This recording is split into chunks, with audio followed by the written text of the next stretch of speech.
মুনতাহা নামের এক মেয়ে সম্ভবত সিলেটের কানাইঘাটের, গোটা ফেসবুক দেখছি ছড়ায় পড়ছে এর ছবিটা। 7 দিন হয়ে গেছে, এর তুলে নিয়ে গেছে, এখনো কোনো খবর নাই। এতদিন আমরা স্বাভাবিক মনে করেছিলাম, এখন মনে হচ্ছে একটা চক্র বাংলাদেশে, সেটা মুসলিম ধর্মের নাকি অন্য ধর্মের, অন্য কোনো ধর্মের লোক কিনা এটা তদন্ত করা উচিত। কেন মুসলিম বাচ্চারা 2 দিন পর পর মাদ্রাসা থেকে হারিয়ে যাচ্ছে, কেন খেলতে গিয়ে হারিয়ে যাচ্ছে, কেন বাচ্চা চুরি হচ্ছে, এগুলো কিন্তু ভাবাচ্ছে যে এগুলো মনে হয় পরিকল্পিতভাবে আমাদের বাচ্চাদেরকে কেউ পাচার করে ফেলছে, ঠিক কিনা ভাইরা? আবার কালকে রাত্রে আমি আসার পথে ঢাকা বিশ্ববিদ্যালয়ের কোনায় হানিফ ফ্লাইওভারের, আমার মাহফিল ছিল কুমিল্লা তিতাস, সরাসরি মসজিদে আসলাম।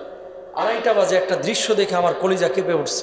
কি 4টা হুন্ডার পিছনেই মহিলা, এবং প্রত্যেকের কোলে একটা করে বাচ্চা, এবং বাচ্চাগুলোকে খুব সেফটি তারা নিয়ে যাচ্ছে। আমার প্রশ্ন হচ্ছে, রাত বাজে 2:30 পৌনে 3টা, 4টা হুন্ডা এবং এই হুন্ডার পেছনে 4 জন মেয়ে, প্রত্যেকের কোলে একই সাইজের বাচ্চা, এবং বাচ্চাগুলোকে তারা খুব জড়সড় করে নিয়ে যাচ্ছে। এরা আসলো কোত্থেকে? পৌনে 3টার দিকে রাত্র এরকম বাচ্চা নিয়ে সচরাচর হুন্ডায় এই শীতের সময় বের হওয়া তো খুব স্বাভাবিক কিছু মনে হয় না। কথা বলে না কেন? ছোট বাচ্চা নিয়ে স্বাভাবিক কিছু মনে হয় না। এই বাচ্চাগুলো নেওয়ার পরে সন্তান সন্ততিকে নেওয়ার পরে বাপমাকে ফোন দেওয়া হচ্ছে যে এত টাকা দেও, না হলে বাচ্চাকে মেরে ফেলবো। এই সমস্ত কাজ যারা করে এরা মূলত জাহান্নামী। আল্লাহ রাব্বুল আলামিন যে মানুষকে সম্মানিত করে বানিয়েছেন, সে মানুষকে যারা এরকম হুমকির মধ্যে ফেলে, এরা কখনো মুসলমান হতে পারে না, মুমিন হতে পারে না, ঠিক কিনা ভাইরা? আবার এদেরকে শাস্তি কেমন দেওয়া উচিত? মৃত্যুদণ্ড। এদের শাস্তি কেমন হওয়া উচিত? যেই বাবা মার সন্তানকে এভাবে গুম করা হয়, কিডন্যাপ করা হয়, সেই বাপ মা জানে তার দিন এবং রাতটা কিভাবে কাটে। আপনাদেরও দোষ আছে, থাকেন বাসায় শহরের মধ্যে, জানেন এখানে চিটার বাটপারের অভাব নাই। গ্রাম অঞ্চলে সেনা কিডন্যাপ হয় না। এখানে বাচ্চা খেলতেছে, চকলেটের লোভ দেখায়, অনেকে টানে নিয়ে চলে যায়। সচেতন আপনারও হওয়া উচিত। এগুলো জুমার পরে না আলোচনা হয় না, কিন্তু আমি করি যেটা সামাজিকভাবে প্রয়োজন মনে করছি।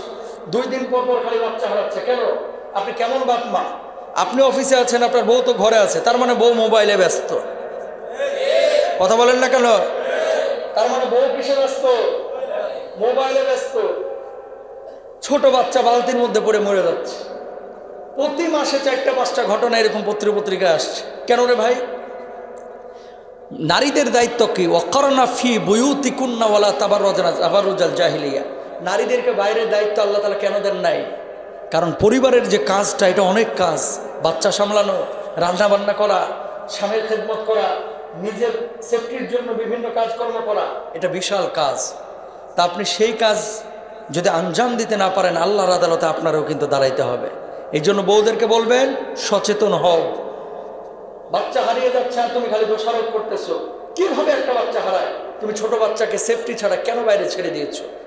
হুট করে দৌড় মারছে গাড়ির মধ্যে দিয়ে, দিছে ডইলিয়া। এখানে বাপমার সচেতনতা। নানার বাড়ি বেড়াতে গেছে কুমিল্লা, চাঁদপুর, পাশে পুকুর। বউ তো মায়ের বাড়ি গিয়ে খুব খুশি, ভাবিদের সাথে কথা বলতেছে, বোনদের সাথে আড্ডাবাজি করতেছে, মোবাইল টোবাইল নিয়ে ব্যস্ত আছে। বাচ্চা গেছে পানি, এখানে হাঁটে কিভাবে? একটু হাঁটি তো দিছে, পাড়া গেছে গা পটল, একেবারে শেষ, মরে গেছে। 2 বাচ্চা 3 বাচ্চা এরকম মারা যাচ্ছে। কেন? এগুলো আমাদের অসচেতনতা। এজন্য কিন্তু আল্লাহর আদালতে দাঁড়াইতে হবে ভাই। Be careful. আসসালামু আলাইকুম।